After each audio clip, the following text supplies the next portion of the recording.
Monsieur le représentant du candidat, la dette publique est passée de 6 000 milliards de francs CFA en 2011 à près de 35 000 milliards projetés pour 2025. Dites-nous, est-ce que c'est un endettement soutenable et quelles garanties donnez-vous aux générations futures?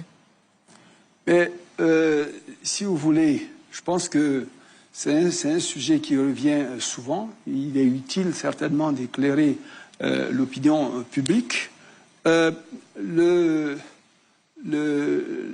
L'endettement aujourd'hui, si on regarde le niveau qu'il a atteint, parce que le ratio auquel on le mesure, c'est pas la valeur absolue que vous regardez.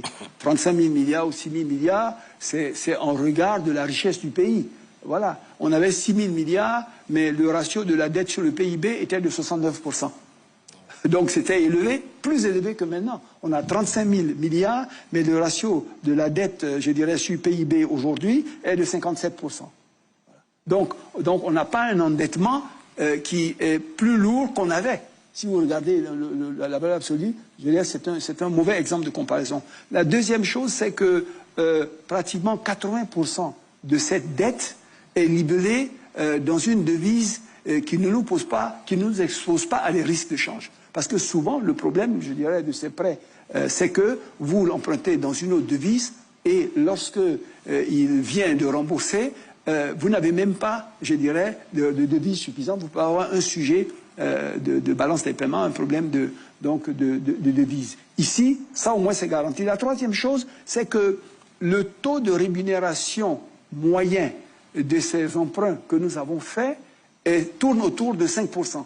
Alors que la croissance économique que nous avons est autour de 7% par an. Donc on se rend bien compte que l'investissement qui est fait à partir de ces prêts induit un accroissement de richesse qui est supérieur à la rémunération de cette... Donc voilà, c'est un bon emprunt, c'est un bon investissement. Et pour terminer, ça quand même j'aimerais le rappeler à tous les sachants, mais ces gens qui nous prêtent, mais quand même, vous n'imaginez pas qu'ils se disent « il faut qu'on me rembourse ».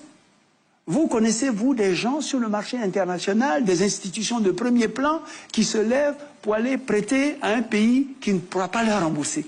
Et pourtant, ils n'ont pas de problème. Au contraire, ils n'ont que des éloges. Et ils prêtent. Ils n'ont aucun souci. Vous, qui ne prêtez pas, vous avez un problème, je dirais, voilà. Mais pourquoi, comment vous expliquez le fait que ça ne leur pose pas de problème de prêter ?